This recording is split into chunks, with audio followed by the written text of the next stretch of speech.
अस्सलाम वालेकुम। उम्मीद आप सब खैरियत से होंगे। आज हमारा लेक्चर नंबर 3 है नेटवर्क एक्सेस टेक्नोलॉजीज़ में, और जिसका नाम है एसटीपी यानी कि स्पैनिंग ट्री प्रोटोकॉल। ये हमारा लोगो है स्टार्ट डीजी पाकिस्तान का कोर्स है सीसीएनए का, और हमारा टॉपिक आज का स्पैनिंग ट्री प्रोटोकॉल है। यही है हमारी टेबल ऑफ कंटेंट्स है, जिसमें सबसे पहले इंट्रोडक्शन टू एसटीपी हो जाएगा। उसके बाद हम पोर्ट स्टेट ऑफ एसटीपी पढ़ेंगे कि एसटीपी के कौन कौन सी पोर्ट्स हैं। उसके बाद एसटीपी के पोर्ट रोल्स हम देखेंगे कौन कौन से पोर्ट रोल्स होते हैं। उसके बाद रूट ब्रिज ब्रिज सिलेक्शन किस तरह होती है, रूट ब्रिज होता क्या है। उसके बाद हम देखेंगे कि एसटीपी वर्क किस तरह करता है, मतलब किस किस स्टेजेस से वो गुजर के एसटीपी की रूट सिलेक्शन किस तरह होती है और उसकी वर्किंग किस तरह है। और उसके बाद कुछ एसटीपी के ऑप्शनल फीचर्स हैं, जैसे रूट गार्ड हो गया, बीपीडीयू गार्ड हो गया, ये सब कुछ हम देखेंगे। और एंड पे एज यूजुअल हमारे कोर्स की लैब होगी एसटीपी से रिलेटेड। इस कोर्स को दो हिस्सों में डिवाइड कर लेते हैं। पहला जो अभी ये लेक्चर है ये पूरा का पूरा आपका थ्योरी बेस्ड होगा, और नेक्स्ट लेक्चर जो है वो पूरा का पूरा लैब बेस्ड होगा। तो इसलिए दो हिस्सों में डिवाइड कर लेते हैं। अगर आपको थ्योरी एसटीपी की पता है तो आप ये लेक्चर जो कि हमारा है एसटीपी 2.3 पार्ट 1, इसको आप छोड़ सकते हैं और आप पार्ट 2 पर डायरेक्ट चले जाएं। वहाँ पे आपको लैब पूरी की पूरी थ्योरी की लैब पूरी मिल जाएगी एसटीपी से रिलेटेड, क्योंकि एसटीपी बहुत इंपॉर्टेंट है स्विचिंग के लिहाज से, और मोस्टली कंपनीज में एसटीपी यूज़ हो रहा है। तो इसलिए इसको मैंने 2 पार्ट्स में डिवाइड कर दिया, थ्योरी को और लैब को अलग अलग कर दिया, ताकि सीखने वालों के लिए आसानी हो जाए। इससे पहले रिकैप कर लेते हैं लेक्चर का। इससे पिछला लेक्चर जो हमारा था वो वर्चुअल लोकल एरिया नेटवर्क्स के ऊपर था, वीलैंस के ऊपर था। उसमें हमने देखा था कि वीलैंस क्या होती है, वीलैंस का मकसद क्या होता है, वीलैंस किस किस काम पे यूज़ हो सकती हैं। दो स्विचिंग के दौरान अगर सेम वीलैन पे कम्युनिकेट कराना हो किस तरह कराते हैं, डिफरेंट वीलैंस के अंदर कम्युनिकेट कराना है तो उसके लिए हमें राउटर की ज़रूरत होती है। वो राउटर वाला स्विच राउटर वाला स्टिक होता है, वो हम आगे जाके देखेंगे, जब राउटिंग कर रहे होंगे तब हम देखेंगे। तो वीलैंस हमारा प्रीवियस लेक्चर था, और आज हमारा एसटीपी है। सबसे पहले इंट्रोडक्शन एसटीपी कर लेते हैं। एसटीपी स्पैनिंग ट्री प्रोटोकॉल जो है वो 802.d प्रोटोकॉल है। आपको मैंने स्टार्ट से लेक्चर जब हमारा कोर्स स्टार्ट हुआ था मैंने आपको बताया था कि जब भी कोई प्रोटोकॉल या कोई नई इन्वेंशन आती है उसके बारे में पहले लिखा जाता है। उसको लिखने के उसके रिसर्च को पहले बाकी साइंटिस्ट दुनिया के जो एक्सेप्ट करते हैं, उसका पेपर पब्लिश होता है, उसके बाद उसका हार्डवेयर या जो भी उसका इम्प्लीमेंट कराया जाता है किया जाता है। तो इसके बारे में जो लिखा गया था वो 802.d स्टैंडर्ड है IEEE का प्रोटोकॉल का, एसटीपी प्रोटोकॉल का, जिधर इसके बारे में लिखा गया था। एचटीपी का नॉर्मली जो मकसद था ना डिज़ाइन करने का, वो ये था कि उसका लेयर टू लूप्स को हम किस तरह अवॉइड कर सकते हैं। अभी आगे जब थ्योरी में हम जाएंगे तो मैं आपको बताऊंगा कि लेयर टू लूप्स किस तरह आते हैं और उसको हम अवॉइड किस तरह करते हैं। तो एचटीपी का जो मकसद था ना वो सिर्फ उस वक्त यही मकसद था कि स्विचिंग के अंदर लेयर टू लूप्स हम किस तरह अवॉइड कर सकें। लेयर टू लूप्स बहुत खतरनाक लूप्स होते हैं क्योंकि वो ब्रॉडकास्ट होते हैं, वो आपकी पूरी कंप्यूटर डिवाइस को बिठा सकते हैं। लूप्स के बारे में मैं आपको बताऊंगा कि लेयर 3 लूप्स और लेयर 2 लूप्स के फ़र्क क्या दोनों में, और वो किस तरह आपकी डिवाइस को इम्पैक्ट करते हैं। ये आप लोग क्वेश्चन पे नोट कर ले। और ये जब हम राउटिंग कर रहे होंगे ना, राउटिंग का जब हमारा पहला लेक्चर होगा उसमें मुझसे आप लोग पूछ लेना कि लेयर 2 लूप्स और लेयर 3 लूप्स में क्या फ़र्क है। बिकॉज अगर अभी मैंने आपको राउटिंग का लूप्स बताया ना तो आपको बिल्कुल भी समझ नहीं आएगी, क्योंकि काफ़ी को शायद समझ आई होगी काम कर रहे हैं इंडस्ट्री में, लेकिन कुछ लोगों को वो समझ नहीं आएगी कि वो क्या है। तो इसलिए मुझसे आप लोग तब पूछ सकते हैं ये चीज़ें। एचटीपी के अंदर क्या होता है, एचटीपी ना आपकी बात करें ये दो स्विचेस है ना, इसमें अगर आपकी ये आपने दोनों में ना एचटीपी चलाया हुआ है। अब एचटीपी क्या करेगा, एक पोर्ट को सिर्फ एक्टिव करेगा, दूसरी पोर्ट को बैकअप पे डाल देगा, मतलब उससे वो ट्रैफिक पास नहीं करेगा। ये इसका मकसद होता है। और ये चीज़ इसकी जो है ना काम वो होती है कि free loop free technology topology आपको देता है इस सिनेरियो के ऊपर बेस करते हुए कि वो सिर्फ दो स्विचेस के दौरान एक पोर्ट को एक्टिव रखता है और दूसरी पोर्ट को बैकअप के ऊपर रखता है। एचटीपी से हम रिडंडेंट लिंक्स को भी प्रोवाइड कर सकते हैं, मतलब डिफरेंट पाथ हम दे सकते हैं स्विचेस के साथ। फॉर एग्जांपल अगर आपका एक स्विच यहाँ पे कनेक्टेड है और तो अगर आपका ये लिंक डाउन हो जाता है तो एचटीपी के थ्रू फिर आपकी कैलकुलेशन होगी, ये वाला लिंक एक्टिव हो जाएगा। अगर आपका ये लिंक डाउन हो जाता है तो फिर ये वाला स्विच इधर से आपके पास रीच कर लेगा। तो इस तरह ना फिर आप डिफरेंट रिडंडेंसी भी आपको अचीवेबल हो जाती है एचटीपी के थ्रू। अभी मैं आपको स्विचेस ड्रॉ करके, जो कि मैंने ऑब्वियसली डायग्राम बनाई हुई है, उससे मैं आपको दिखाता हूँ कि लूप्स किस तरह आते हैं और एचटीपी किस तरह काम करता है उन लूप को अवॉइड करने के लिए। जस्ट ये इनिशियली कॉन्सेप्ट है अभी, और ये कॉन्सेप्ट आपको ग्रैब करना बहुत ज़रूरी है अगर आपको ये देखना है कि एचटीपी एक्चुअली आया क्यों था, उसको इन्वेंट क्यों किया गया था। इसको मैं ज़रा क्लीन कर दूँ। ये हमारी एक नॉर्मल सी ट्रैफिक है जो कि चल रही है। अगर हमारा एचटीपी में नहीं चल रहा स्विच में तो स्विच 1 स्विच 2 का ट्रैफिक भेजेगा। मैं यहाँ से मार्कर ऑन कर लूँ। स्विच 1 स्विच 2 का ट्रैफिक भेजेगा, स्विच 2 स्विच 3 का ट्रैफिक भेजेगा, स्विच 1 को भी भेजेगा, अब स्विच 1 स्विच 3 को भी भेजेगा, स्विच 3 स्विच 2 को भी भेजेगा और स्विच 2 स्विच 1 को भी भेजेगा। तो ये ट्रैफिक चलती जा रही है, चलती जा रही है, चलती जा रही है। और अगर इसमें कोई ऐसा पैकेट आ गया जो कि अनवांटेड पैकेट है, उसका क्या होगा, स्विच 1 स्विच 2 को दे देगा, स्विच 1 स्विच 3 को भी दे देगा, ठीक है। अब स्विच 2 जो है वो स्विच 3 को देगा और स्विच 3 स्विच 1 को भी 2 को भी दे देगा। अब स्विच 2 वो ट्रैफिक जो स्विच 3 से आई है वो वापस स्विच 1 को भेजेगा और इधर भी जो ट्रैफिक स्विच 3 को स्विच 2 से आई है वो वापस स्विच 1 को भेजेगा। तो फिर स्विच 1 क्या करेगा, दोबारा जो ट्रैफिक 2 से आई है वो 3 को भेज देगा, जो 3 से आई है वो 2 को भेज देगा। इस तरह ये एक नेवर एंडिंग लूप क्रिएट हो जाएगा। मैं आपको दोबारा ये चीज समझा दूं, ये कॉन्सेप्ट आपको ग्रैब करना बहुत जरूरी है। स्विच 1 ने स्विच 2 को ट्रैफिक भेजी और स्विच 3 को भी ब्रॉडकास्ट ट्रैफिक भेजी। स्विच ब्रॉडकास्ट के ऊपर चलता है, मैक एड्रेस के ऊपर चलता है। स्विच 1 को भी नहीं पता कि मेरी जो ट्रैफिक इंटेंडेड है वो किस काम के लिए, कोई ऐसा पैकेट आया हुआ है जिसकी कोई डेस्टिनेशन नहीं है, वो FFF के नाम से आया हुआ है। जब भी कोई पैकेट आपका FF के पैकेट से आता है ना, मतलब उसकी कोई डेस्टिनेशन नहीं होती, वो ओपन पैकेट होता है और वो स्विच जो है वो सब पोर्ट्स पे भेज देता है। अब क्या हुआ, अब स्विच 1 ने स्विच 2 को पैकेट दे दिया, स्विच 1 ने स्विच 3 को भी पैकेट दे दिया। अब जो स्विच 1 का पैकेट है वो मैं रेड से मार्क करता हूं, मैं यहाँ पे बल्कि नोटेशन बनाया था, स्विच 1 का पैकेट रेड से है। अब स्विच 2 क्या करेगा, वो पैकेट स्विच 3 को भेजेगा।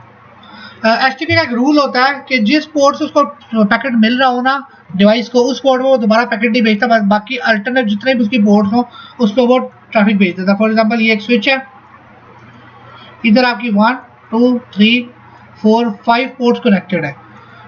ये पोर्ट नंबर 1 पे आपको इन बाउंड पे कोई पैकेट मिला जो कि ट्रैफिक आ रही है। यहाँ पे मैं आपको एक चीज समझा दूं जो मैं ऑलरेडी पहले भी आप लोगों को बता चुका हूँ। जो ट्रैफिक डिवाइस के अंदर आती है ना पोर्ट पे, उसको कहते हैं इनबाउंड ट्रैफिक, हमेशा इनबाउंड ट्रैफिक होती है जो भी अंदर आती है। और यहाँ पे आप पोर्ट पे पढ़ रहे होते हैं तो ये स्विच के लिए इनबाउंड है कि वो उसके अंदर आ रही है, और जो ट्रैफिक यहाँ से आउट हो रही होती है पोर्ट से, किसी भी पोर्ट से, तो वो होती है आउटबाउंड ट्रैफिक। तो ये दो कॉन्सेप्ट्स हैं, वर्डिंग्स हैं आप कह लेंगे, जो हम नॉर्मली नेटवर्क्स में यूज करते हैं और आप अभी काफी तरह में यूज करता हुआ देखेंगे इनबाउंड और आउटबाउंड के लिए।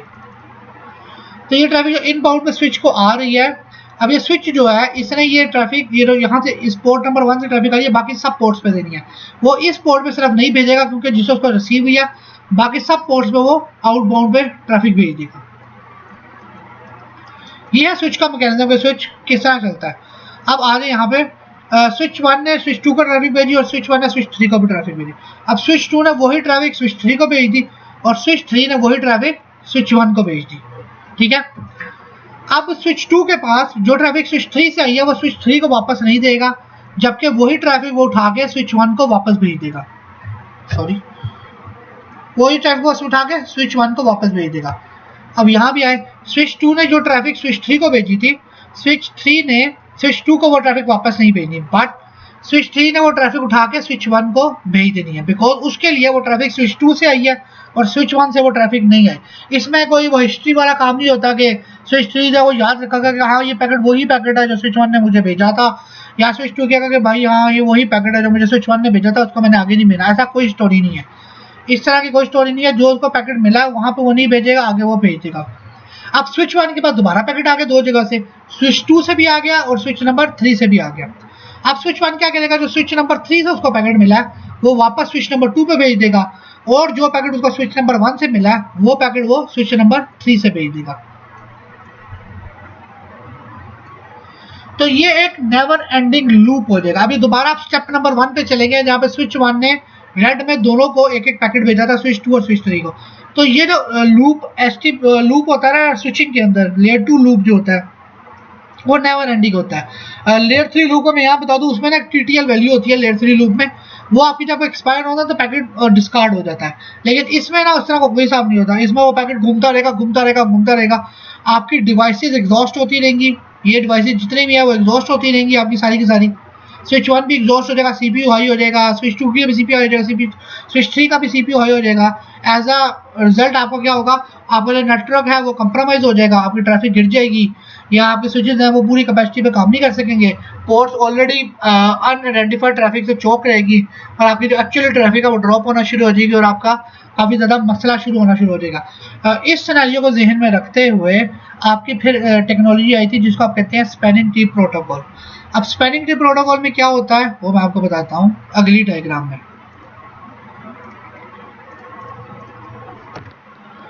अब ये है स्पैनिंग ट्री प्रोटोकॉल, ठीक है।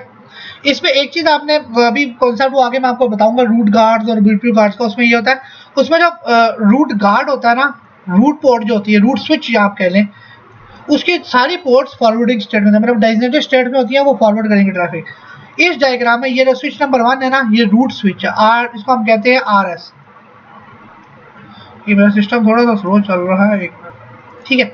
तो इसको कहते हैं रूट स्विच, ये है आरएस, इसको कहते हैं रूट स्विच। इसकी जो दोनों पोर्ट्स है ना वो होती है डेजिग्नेटेड स्टेट्स में। अब स्विच नंबर 2 और स्विच नंबर 3 जो लीस्ट पोर्ट होगी ना, लीस्ट कॉस्ट वाली पोर्ट होगी स्विच नंबर 1 से, वो उसको अप करेगा, और जो दूसरी उसकी रिडंडेंट पोर्ट है उसको वो डाउन कर देगा, ठीक है। अगर स्विच 2 ना स्विच 3 से कम्युनिकेट करना है ना तो वो इधर से नहीं जाएगा, वो रूट स्विच से घूम के जाएगा। अगर स्विच नंबर 3 ने स्विच नंबर 2 से कम्युनिकेट करना है तो वो इधर से घूम के जाएगा, ठीक है। सेम गोज फॉर अगर स्विच 1 ने स्विच 2 से बात करना है तो वो यहाँ से ट्रैफिक भेजेगा, और स्विच 1 अगर स्विच 3 को भेजना तो वो यहाँ से भेजेगा। इस तरह आपकी लूप किस तरह अवॉइड हो गया, लूप इस तरह अवॉइड होगा कि स्विच 1 ने स्विच 2 को ट्रैफिक भेजी और स्विच 1 ने स्विच 3 को ट्रैफिक भेजी। ये वाली जो पोर्ट है ये सब ब्लॉकिंग स्टेट में है, ठीक है। दोनों एंड में से जिसकी मैक एड्रेस और प्रायोरिटी डिफरेंट होती है ना वो पोर्ट ब्लॉक में रहती है, आगे हम देखेंगे कि प्रायोरिटी वगैरह क्या होती है। तो ये पोर्ट आगे ब्लॉकिंग में, इस पोर्ट ने ट्रैफिक यहाँ पे नहीं भेजनी और ना इस पोर्ट ने ट्रैफिक को रिसीव करनी है, ये हो गया खत्म। अब स्विच 1 ने स्विच 2 को भेजा, स्विच 1 ने स्विच 3 को पैकेट भेजा, स्विच 2 जो है वही पैकेट स्विच 1 को दोबारा नहीं भेजेगा एज पर द रूल्स, और स्विच 3 भी वापस पैकेट स्विच 1 को नहीं भेजेगा एज पर द रूल्स। अब ये वाली पोर्ट तो ब्लॉक है, स्विच 2 स्विच 3 को नहीं भेज सकता, स्विच 3 स्विच 2 को नहीं भेज सकता, तो इसका क्या मतलब हुआ कि लूप नहीं आएगा। अगर स्विच 1 ने जो पैकेट स्विच 2 को भेजा, स्विच 2 को यूज रिक्वायर्ड है तो वो लेगा, अगर नहीं रिक्वायर्ड तो वो डिस्कार्ड कर देगा और मैसेज भेज देगा। Same goes for switch 3। तो ये है लूप अवॉइडेंस। इन दो डायग्राम्स के अंदर मैंने आपको ये बताया है कि लूप किस तरह आता है, पहली डायग्राम के अंदर, इस डायग्राम में बताया लूप किस तरह आता है, और उसका तोड़ क्या था, एसटीपी किस तरह बना, उसका क्या तोड़ा, उसका लूप आ गया यहाँ पे, उसका तरीका भी यहाँ पे। ये चीज़ें हम लैब में भी करेंगे, जो दूसरा लेक्चर है उसमें इसकी टोटल लैब है, तो उस लैब में भी मैं आपको बताऊंगा। ये वाली टोपोलॉजी हम लाजमी टेस्ट करेंगे और उसमें मैं लाजमी आपको दिखाऊंगा कि टोपोलॉजी किस तरह ये चलती है और क्या हिसाब है, और एसटीपी हम किस तरह अनेबल करते हैं और किस तरह वो पोर्ट्स की स्टेट्स को चेंज करता है। अब चलते हैं ज़रा एसटीपी की पोर्ट्स की स्टेट्स पे कि एसटीपी की कौन कौन सी पोर्ट की स्टेट्स हैं। एसटीपी की एक्चुअली 5 स्टेट्स हैं पोर्ट्स की, ब्लॉकिंग है, लिसनिंग है, लर्निंग है, फॉरवर्डिंग है और डिसेबल्ड है। यहाँ पे मैं आर एसटीपी का बात नहीं कर रहा, जो कि हमारा रैपिड स्पैनिंग ट्री प्रोटोकॉल है, वो नेक्स्ट लेक्चर में पढ़ेंगे।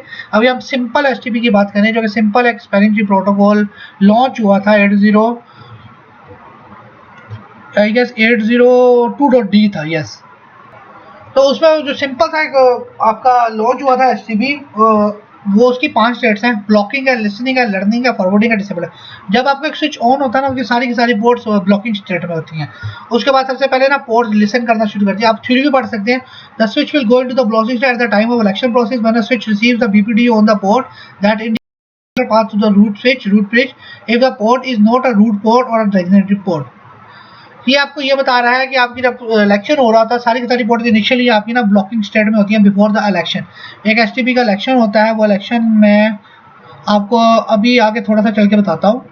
बल्कि ऐसा करते हैं, रूट ब्रिज पोर्ट स्टेट से पहले ना मैं आपको ये इलेक्शन का बता देता हूँ कि रूट ब्रिज का इलेक्शन किस तरह होता है और वो किस तरह काम करता है। उसके बाद जब हम उसके ऊपर जाएंगे पोर्ट स्टेट्स और फिर पोर्ट रोल्स के ऊपर, तो आपको आसानी हो जाएगी। अब रूट ब्रिज की सिलेक्शन क्या होती है, उसके लिए मैं पेंट ओपन करता हूँ और मैं पेंट में आपको ये थ्योरी के साथ साथ समझाता हूँ। आप थ्योरी बाद में पढ़ लीजिएगा, लेकिन अभी आपको एक कॉन्सेप्ट समझाना बड़ा ज़रूरी है। फॉर एग्जांपल 3 स्विचेज हैं, एक स्विच नंबर 1 है, दूसरा स्विच नंबर 2 है और तीसरा स्विच नंबर 3 है। ये तीनों स्विचेज आपस में कनेक्टेड है, ठीक है। इन तीनों स्विचेज के ऊपर आपने एसटीपी चला दिया, स्विच 1 पे भी एसटीपी चला दिया, स्विच 2 पे भी एसटीपी चल गया और स्विच नंबर 3 पे भी आपने एसटीपी चला दिया। अब क्या होगा, अब इस एसटीपीएस की जो तीनों पोर्ट, सारी पोर्ट्स है ना, वो सब ब्लॉकिंग स्टेट में होगी, मतलब उसमें तो कोई अभी यूज नहीं होगी पोर्ट या कुछ भी नहीं होगी।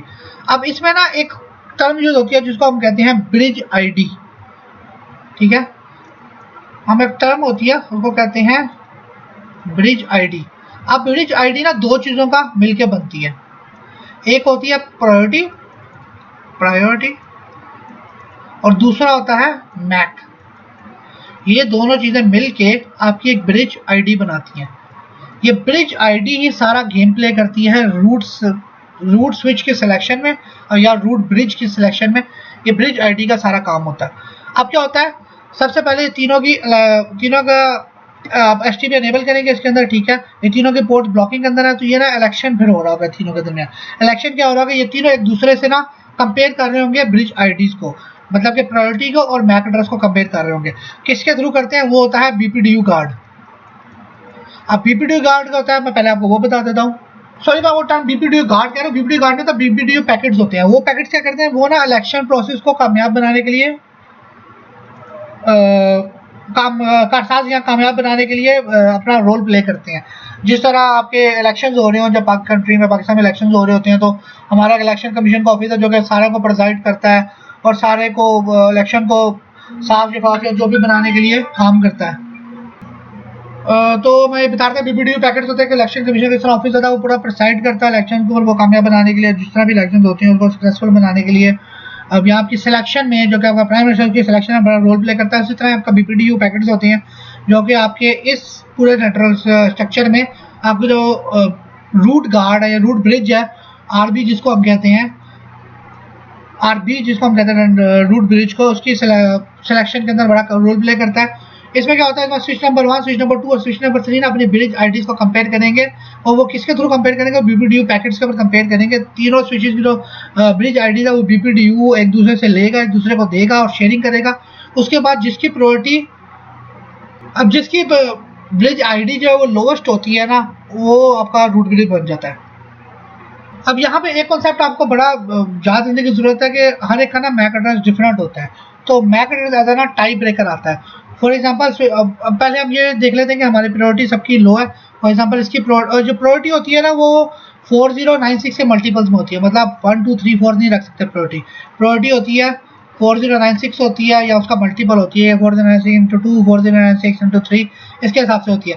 फॉर एग्जाम्पल इसकी प्रायोरिटी है 32678, इसके बाद है तो जिसकी प्रायोरिटी सबसे लो होती है सबसे पहले वो रूट ब्रिज बन जाता है। फॉर एग्जांपल स्विच नंबर 1 की 32678 है, स्विच 2 की स्विच नंबर 1 से ज़्यादा है प्रायोरिटी और स्विच 3 की भी स्विच नंबर 2 से ज़्यादा है। तो जब भी बीपीडीयू इनका इलेक्शन करवाएगा वो देखेगा कि स्विच नंबर 1 की जो ब्रिज आईडी है वो क्या है और स्विच 2 और स्विच 3 से कंपेयर करेगा उसको। तो तीनों स्विचेज देखेंगे कि जी स्विच नंबर 1 की जो प्रायोरिटी है ब्रिज आईडी में वो लोवेस्ट है, तो प्रायोरिटी जिसकी लोवेस्ट होती है वो रूट ब्रिज बन जाता है, तो इसलिए स्विच नंबर 1 हमारा रूट ब्रिज बन जाएगा। अब जो भी रूट ब्रिज होता है ना उसकी दोनों पोर्ट जो है जितनी भी पोर्ट्स से कनेक्टेड हो वो डेजिग्नेटेड पोर्ट्स में चली जाती हैं। डेजिग्नेटेड पोर्ट्स का मतलब ये है कि वो तो ट्रैफिक फॉरवर्ड करेगी ही करेगी, जो रूट ब्रिज की पोर्ट्स होती है डेजिग्नेटेड पोर्ट्स होती है वो फॉरवर्ड करेगी। अब एक सिनेरियो ये आ जाता है कि दो स्विचेज हैं उनकी प्रायोरिटी सेम हो जाती है। अब ब्रिज आईडी में जो मैक एड्रेस होता है ना वो होता है टाई ब्रेकर। अगर प्रायोरिटी सेम हो जाना तो जिसका फिर मैक एड्रेस लोवेस्ट होता है ना वो आपका रूट ब्रिज बन जाता है। फर्स्ट क्या चेक होता है, फर्स्ट चेक होता है लोवेस्ट प्रायोरिटी और दूसरे एंड पे चेक होता है लोवेस्ट मैक। अगर प्रायोरिटी इक्वल है तो फिर जिसका लोवेस्ट मैक हो वो रूट ब्रिज बन जाता है।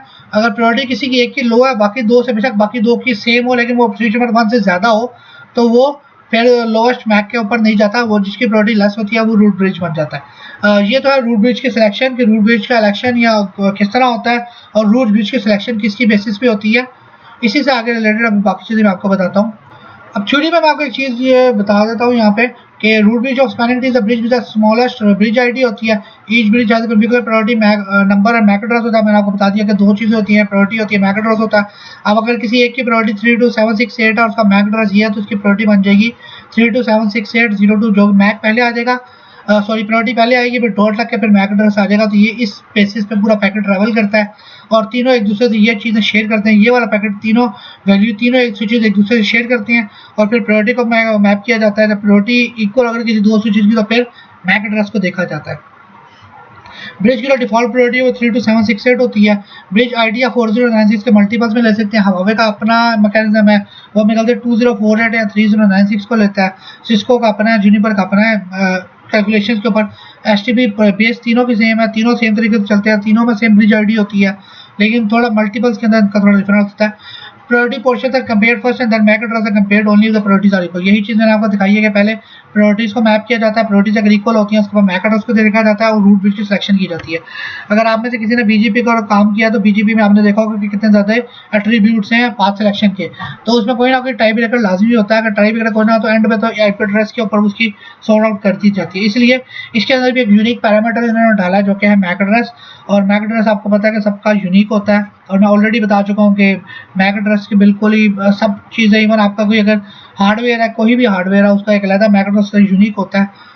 अगर आप देखते हैं मैक एड्रेस के कितने मल्टीपल्स बन सकते हैं, तो 2 की पावर 48 आप करके उससे देख सकते हैं।